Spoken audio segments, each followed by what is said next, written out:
कांग्रेस ने हमेशा national security पर समझौता किया। आज जो लोग पूछ रहे हैं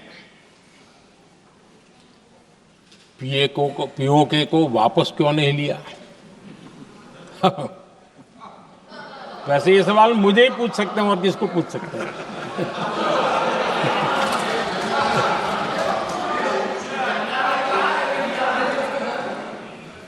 लेकिन इसके पहले जवाब देना होगा पूछने वालों को।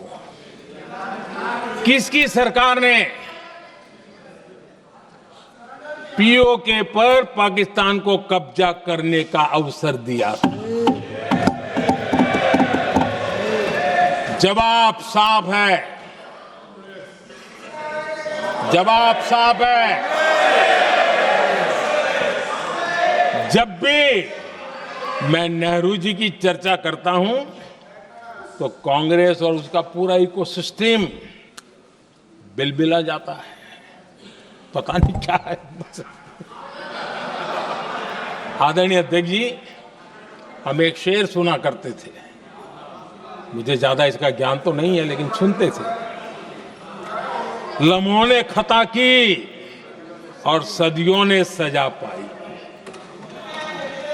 आजादी के बाद से ही जो फैसले लिए गए उनकी सजा आज तक देश भुगत रहा है।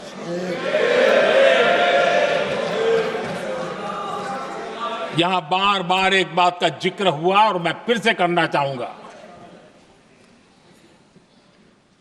अक्साई चीन की उस पूरे क्षेत्र को बंजर जमीन करार दिया गया, ये कह करके तो बंजर है। देश की 38,000 वर्ग किलोमीटर जमीन हमें खोनी पड़ी।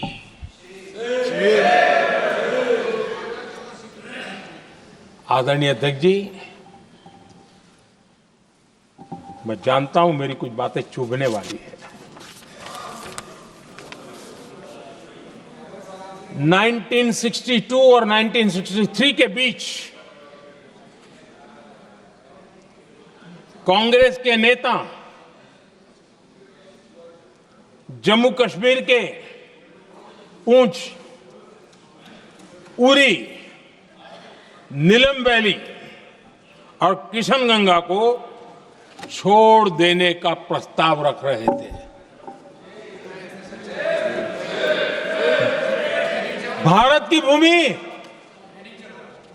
आदरणीय अध्यक्ष जी, और वो भी लाइन ऑफ पीस के नाम पर किया जा रहा था। 1966 रण ऑफ कच्छ पर इन्हीं लोगों ने मध्यस्थता स्वीकार की। ये था उनका राष्ट्रीय सुरक्षा का विजन। एक बार फिर उन्होंने भारत का करीब 800 वर्ग किलोमीटर क्षेत्र पाकिस्तान को सौंप दिया, जिसमें छड़बेट भी शामिल है, कि कहीं उसको छड़ा बेट भी कहते हैं। 1965 की जंग में हाजीपीर पास को हमारी सेना ने वापस जीत लिया था, लेकिन कांग्रेस ने उसे फिर लौटा दिया। 1971 पाकिस्तान के 93,000 फौजी हमारे पास बंदी थे। पाकिस्तान का हजारों वर्ग किलोमीटर एरिया हमारी सेना ने कब्जा किया था। हम बहुत कुछ कर सकते थे, विजय की स्थिति में थे। उस दौरान अगर थोड़ी सा विजन होता, थोड़ी सी समझ होती, तो पीओके वापस लेने का निर्णय हो सकता। वो मौका था, वो मौका भी छोड़ दिया गया। अरे इतना ही नहीं, इतना सारा जब सामने टेबल पर था, अरे कम से कम करतारपुर साहब को तो ले सकते थे, वो ही नहीं कर पाया। 1974 श्रीलंका को कच्चथीवू द्वीप को गिफ्ट कर दिया गया। आज तक हमारे मछुआरे भाई बहनों को इससे परेशानी होती है, उनकी जान पर आफत आती है। क्या गुनाह था तमिलनाडु के मेरे फिशरमैन भाई बहनों का, कि आपने उनका हक छीन लिया और दूसरों को गिफ्ट कर दिया? कांग्रेस का दशकों से इरादा लेकर चल रही थी कि सियाचिन से सेना हटा दी जाए। आदरणीय अध्यक्ष जी, 2014 में देश ने इनको मौका नहीं दिया, वरना आज सियाचिन भी हमारे पास नहीं होता।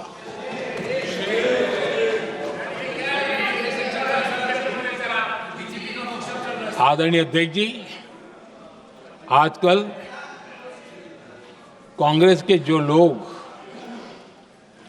हमें डिप्लोमेसी का पाठ पढ़ा रहे हैं,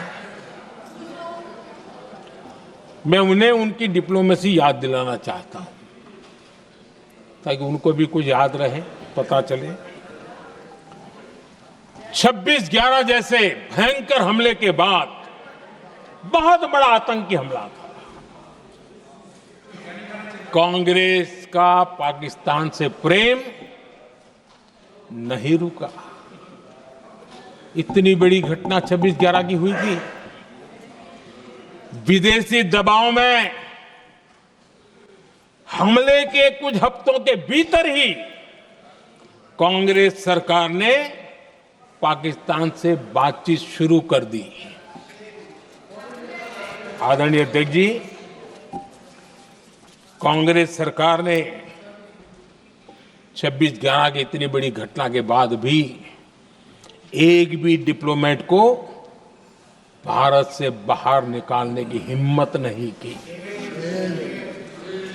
छोड़ो, इधर एक वीजा तक कैंसिल नहीं किया, एक वीजा तक कैंसिल नहीं कर पाए थे। देश पर पाकिस्तानी स्पॉन्सर्ड बड़े बड़े हमले होते गए, लेकिन यूपीए सरकार ने पाकिस्तान को मोस्ट फेवर्ड नेशन का दर्जा देकर रखा था। वो कभी वापस नहीं लिया था। एक तरफ देश मुंबई के हमले का ये न्याय मांग रहा था, दूसरी तरफ कांग्रेस पाकिस्तान के साथ व्यापार करने में लगी थी।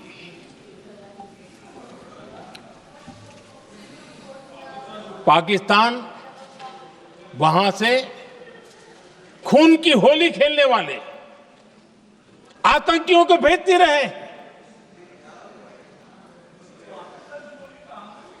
और कांग्रेस यहां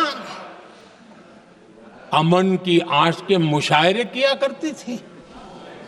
मुशायरे होते थे। हमने आतंकवाद और अमन की आस का ये वन वे ट्रैफिक बंद कर दिया।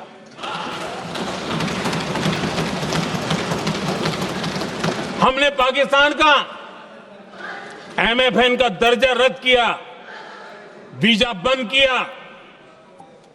हमने अटारी वाघा बॉर्डर को बंद कर दिया। आदरणीय अध्यक्ष जी,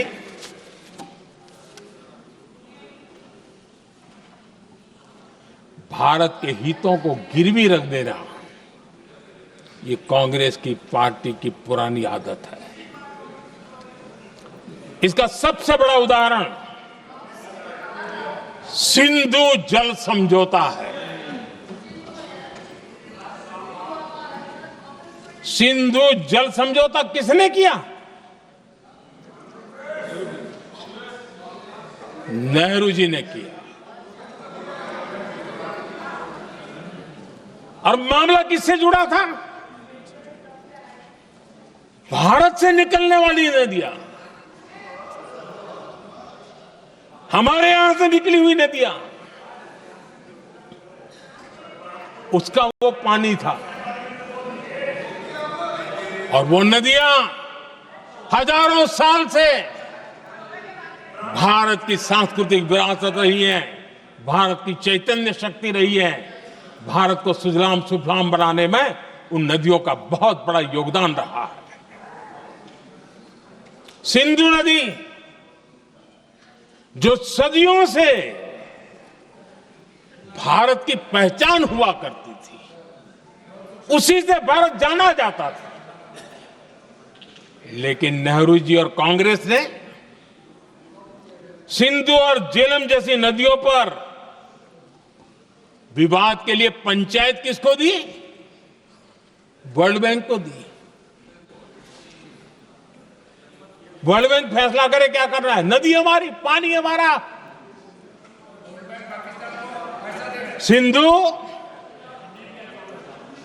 सिंधु जल समझौता सीधा सीधा भारत की अस्मिता और भारत के स्वाभिमान के साथ किया गया बहुत बड़ा धोखा था।